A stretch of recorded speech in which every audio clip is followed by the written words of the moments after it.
ప్రియ దేవుని బిడ్డలారా, బైబిల్ చదవటం వినటం వల్ల మనలో విశ్వాసం పెరుగుతుంది. మన మార్గానికి త్రోవ చూపుతుంది. సమస్త జనులను శిష్యులనుగా చేయుడి మత్తయి 28:19 వచనంలో దేవుని వాక్యం తెలియచేస్తోంది. తెలుగు బైబిల్స్ను ఆర్ఆర్కే మూర్తి గారు రీసెర్చ్ చేసి విశ్లేషణ చేసిన బైబిల్లోని ప్రతి అధ్యాయాలను వచనాలను వరుస క్రమంలో అనగా ఆదికాండం నుండి ప్రకటనా గ్రంథం వరకు ఇవ్వబడుతుంది. ప్రతి ఒక్కరూ ఆధ్యాత్మికంగా విశ్వాసంలో బలపడి మీ జీవితంలో ఎదుర్కొంటున్న సమస్యల నుండి విడుదల పొందండి. ప్రతి ఒక్కరూ మీ దీవెన టీవీని సబ్స్క్రైబ్ చేసి ఈ వాక్యాన్ని లైక్ చేసి మీ మిత్రులకు బంధువులకు షేర్ చేయండి. దేవుని సువార్తను ప్రకటింపబడుటలో మీరు పాలిభాగస్తులు కండి. శ్రోతలు, మీ బైబిళ్లు తెరవండి. ఈరోజు మన పాఠం జకర్యా గ్రంథం 8వ అధ్యాయం 16 నుండి 23వ వచనం వరకు జాగ్రత్తగా వినండి. మీరు చేయవలసిన కార్యములేవనగా, ప్రతివాడు తన పొరుగువానితో సత్యమే మాట్లాడాలి. సత్యమును బట్టి, సమాధానకరమైన న్యాయమును బట్టి మీ గుమ్మములలో తీర్పు తీర్చాలి. తన పొరుగువాని మీద ఎవడూ దుర్యోచన యోచింపకూడదు. అబద్ధ ప్రమాణము చేయడానికి ఇష్టపడకూడదు. ఇటివన్నీ నాకు అసహ్యములు. ఇదే యెహోవా వాక్కు. సైన్యములకు అధిపతి అయిన యెహోవా వాక్కు నాకు ప్రత్యక్షమై ఈలాగు సెలవిచ్చింది. సైన్యములకు అధిపతి అయిన యెహోవా ఆజ్ఞ ఇచ్చేది ఏమంటే, 4వ నెలలోని ఉపవాసం, 5వ నెలలోని ఉపవాసం, 7వ నెలలోని ఉపవాసం, 10వ నెలలోని ఉపవాసము యూదా ఇంటివారికి సంతోషము ఉత్సాహము పుట్టించే మనోహరమైన పండుగలవుతాయి. కాబట్టి సత్యము సమాధానము ప్రియమని ఎంచండి.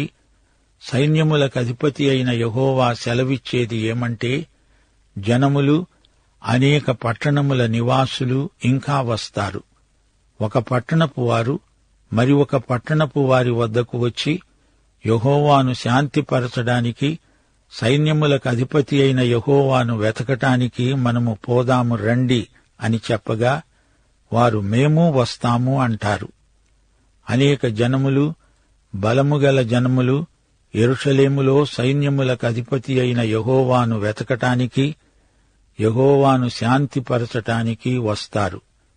సైన్యములకు అధిపతి అయిన యెహోవా సెలవిచ్చేదేమంటే, ఆ దినములలో ఆయా భాషలు మాట్లాడే అన్యజనులలో 10 మంది ఒక్క యూదుడి చెయ్యి పట్టుకొని చెప్తారు, దేవుడు మీకు తోడుగా ఉన్నాడనే సంగతి మాకు వినపడింది గనుక మేము మీతో కూడా వస్తాము. శ్రోతలు వింటున్నారా? దేవుడంటున్నాడు, నేను మీకు కర్తవ్యాన్ని ఉపదేశిస్తాను. పొరుగువాడికి అబద్ధం చెప్పకూడదు, నిజమే చెప్పాలి. మన తీర్పులు, తీర్మానాలు సత్యము సమాధానము ఆధారంగా చేసినవై ఉండాలి. యేసు నీకు స్వకీయ రక్షకుడా? అయితే నీవెలా రక్షించబడ్డావు? దేవుని కృపా కనికరము నీ రక్షణకు ఆధారం. యోహాను సువార్త 14వ అధ్యాయం 15వ వచనం ప్రభు అన్నాడు, మీరు నన్ను ప్రేమించిన ఎడల నా ఆజ్ఞలను గైకొంటారు. నీవు నేను యేసును ప్రేమించేవారమైతే ఆయన ఆజ్ఞలను తప్పకుండా పాటిస్తాము, గైకొంటాము. ఆయన ఆజ్ఞలు గైకొంటే రక్షించబడతాము అని ప్రభువు చెప్పలేదు. ఆయన కృపచేత కనికరము చేత రక్షించబడ్డాము గనుక ఆయన ఆజ్ఞలను తూచా తప్పకుండా గైకొనగలుగుతాము. రక్షణ కేవలం దేవుని కృపే. విధేయతే నీవు చూపించవలసింది. కృపారక్షణకు నీవేమీ చేర్చేది లేదు.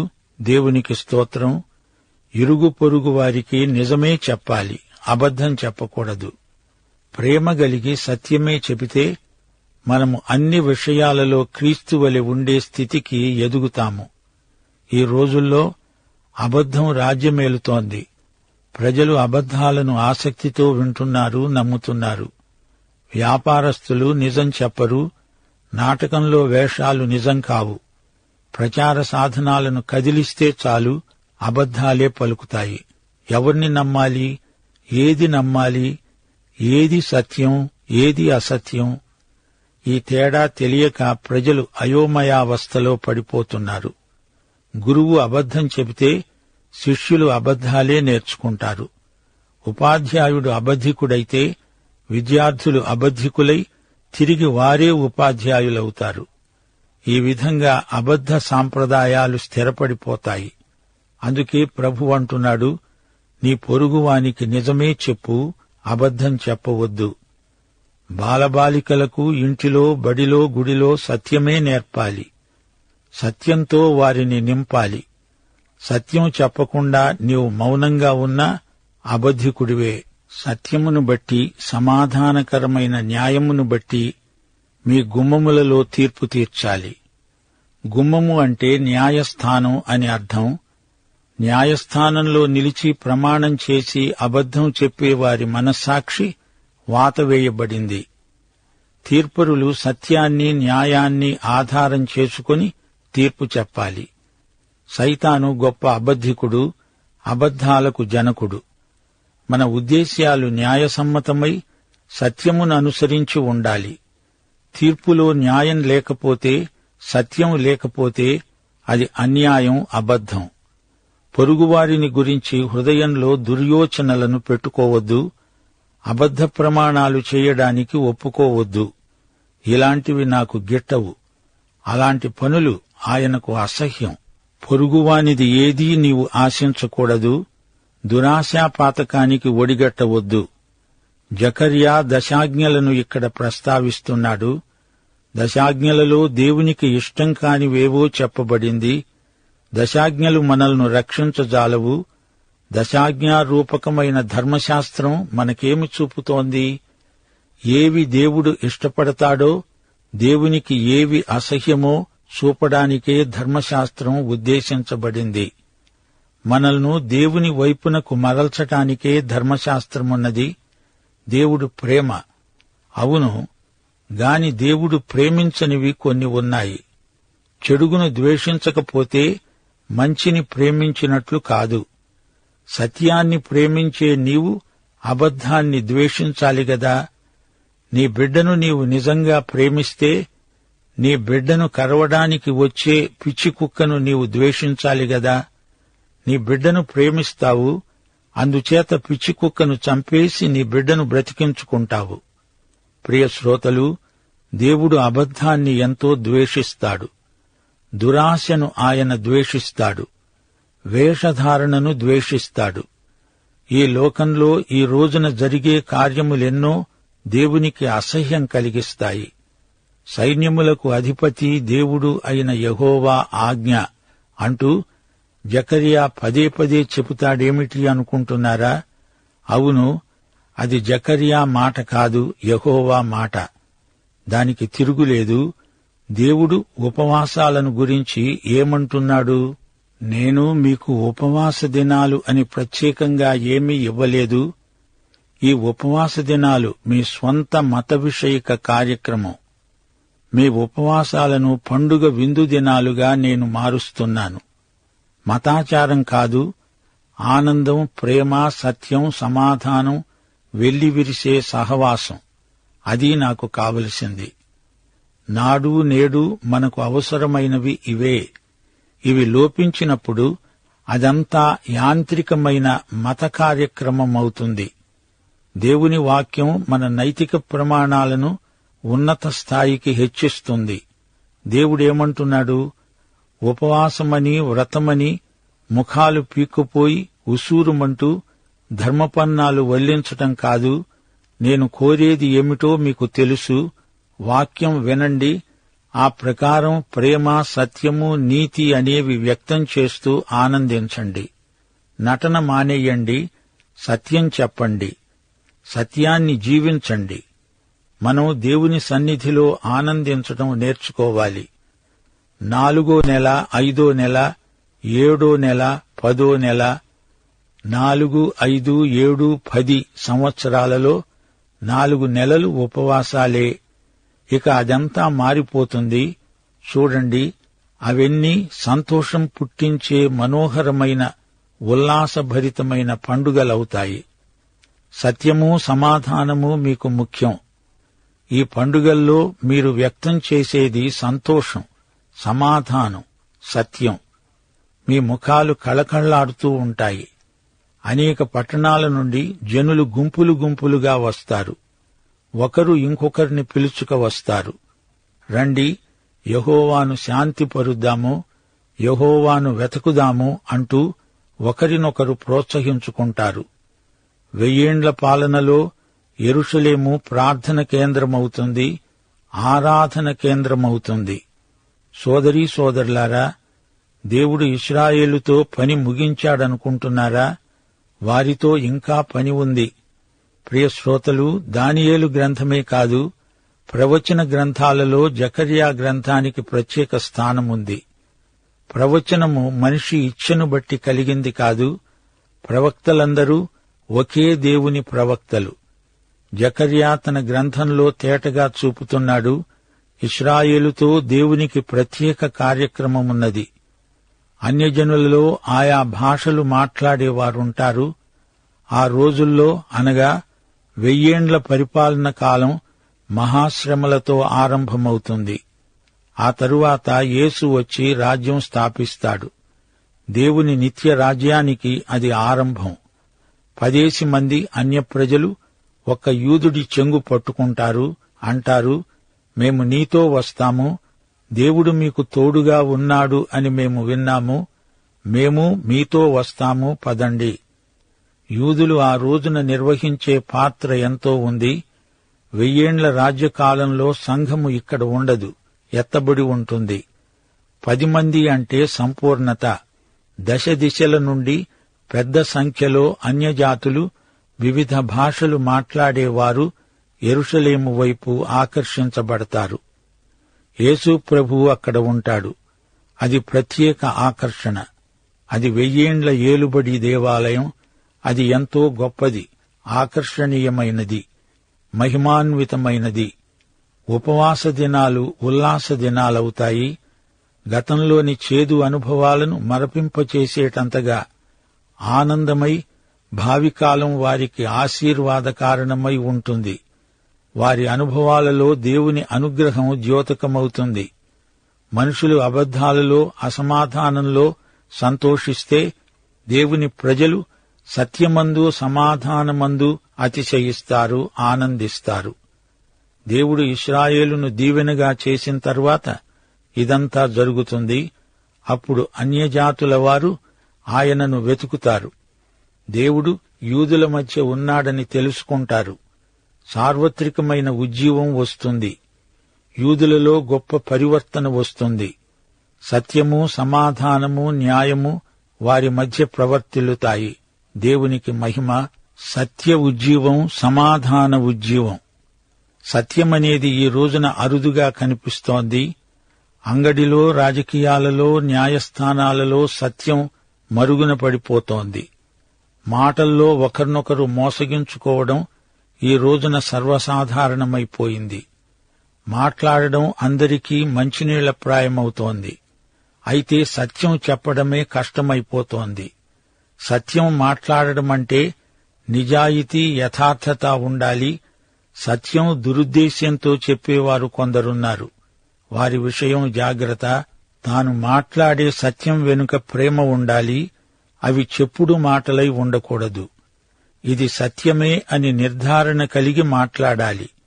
అలా మాట్లాడేవాడే సత్యవంతుడు. అది అబద్ధమని గ్రహించక నిజమనుకుని మాట్లాడేవారు నయం. కాని అది సత్యమైనా అవతలి వ్యక్తిపై కక్ష సాధింపు మనస్సుతో మాట్లాడేవారికి ఎక్కువ పాపం. వివరాలన్నీ తెలిసినప్పుడే అది సత్యమవుతుంది. సగం నిజం అబద్ధంతో సమానం. సత్యం చెబుతున్న వ్యక్తిలో ఇది సరైంది అనే నిశ్చయత ఉండాలి.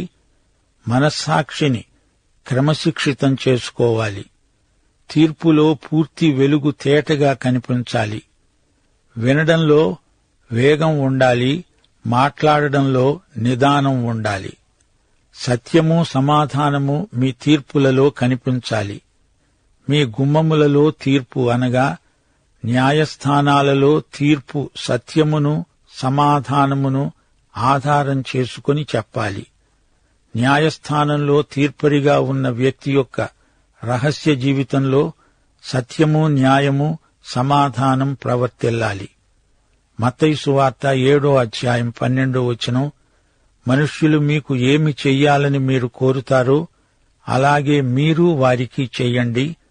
పొరుగువారికి కీడు జరగాలని నీ హృదయములో అనుకోకూడదు. నీవు చేత్తో నీ పొరుగువానికి ఏమీ కీడు చెయ్యవు, అది చాలదు. నీ హృదయంలో కూడా నీ పొరుగువాడు పాడైపోవాలనే తలంపు ఉండకూడదు. హృదయాన్ని జాగ్రత్తగా కనిపెట్టి చూడు. మోసం అనేదాన్ని అది అంకురంలో ఉండగానే తుంచివేయాలి. 1 కొరింథీ 13 ఏమంటోంది?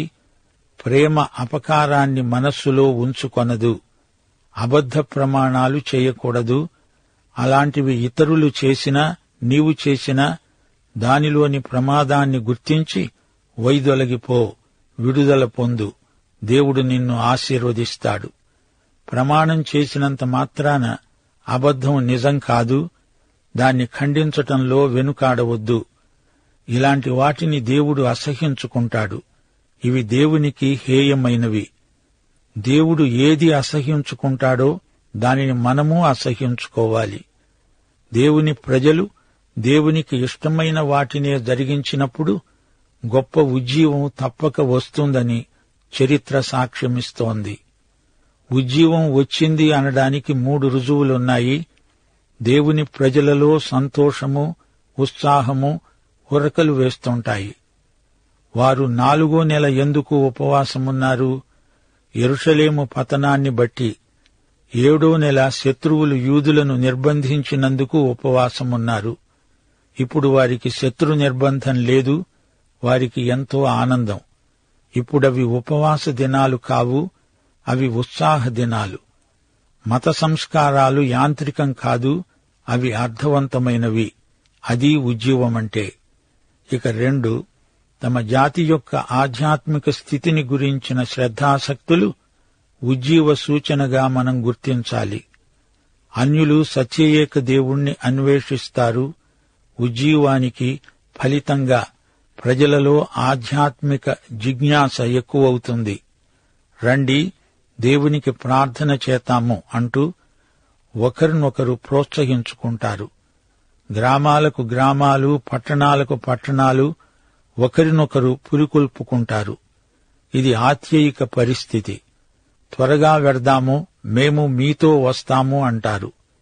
ఒక్క యూదుని వెంట 10 మంది అన్యులు బయలుదేరతారు. దేవుని ప్రజలతో తమను తాము సంయుక్తపరుచుకోవడానికి అన్యులు ఆసక్తి చూపుతారు. 10 మంది అంటే అనేకులు అని అర్థం. ఆ రోజుల్లో సంఘముండదు. యూదులే దేవునికి ప్రతినిధులు. యూదుని వస్త్రపు చెంగు పట్టుకుని బ్రతిమలాడతారు. మేము వస్తాము, మమ్మల్ని తీసుకుపోండి, మేము దేవుని వద్దకు వస్తాము అని వేడుకుంటారు. అయితే సంఘానికి ఆరాధన స్థలమంటూ ఒకే చోటు ఉండదు. దేవుణ్ణి సత్యముతో, ఆత్మతో ఎక్కడైనా ఆరాధించవచ్చు. యూదులకు ఆరాధన స్థలం యెరూషలేములో ఉంది. అది అక్కడే కేంద్రీకరించబడింది. అందుకే కందాకే రాణి దగ్గర ఉన్న అధికారి నపుంసకుడు అబిసీనియా నుండి పనిగట్టుకుని యెరూషలేముకు దీర్ఘ ప్రయాణం చేశాడు. మన రక్షకుడు పునరుత్థానుడైన తరువాత పెంతెకోస్తు మహాదినాన ఎక్కడెక్కడి నుంచో ప్రజలు యెరూషలేములో సమకూడారు. సువార్త యెరూషలేములో మొదలై యూదయ, సమరయ్య దేశాలలోకి, భూదిగంతాలకు వ్యాపించింది. మొదటి క్రైస్తవులు యూద విశ్వాసులే. అయితే ఈ సువార్త యుగంలో యూదులే అన్యుల వద్దకు రావలసి వచ్చింది. బైబిలు గ్రంథానికి కేంద్రంలో ఉన్న వీరుడు ప్రభువైన యేసుక్రీస్తు. ఆయన యూదుల మధ్యనే పుట్టాడు. అయినా ఆయన లోకరక్షకుడు. ఒక్క యూదుణ్ణి 10 మంది పట్టుకున్నారు, అతని చెంగు పట్టుకున్నారు. ఆ యూదుడు యేసుక్రీస్తు అనే ప్రవచన భావం ఇందులో ఉంది. యోహాను సువార్త 4:22 రక్షణ యూదులలో నుండే కలుగుతున్నది అన్నాడు యేసు. పాఠం ఇంతటితో సమాప్తం. మన ప్రభు అయిన యేసుక్రీస్తు వారి దివ్యకృప, తండ్రి అయిన దేవుని పరమ ప్రేమ, పరిశుద్ధాత్మ యొక్క అన్యోన్య సహవాసము మనకందరికీ సదాకాలము తోడై ఉండునుగాక. ఆమేన్.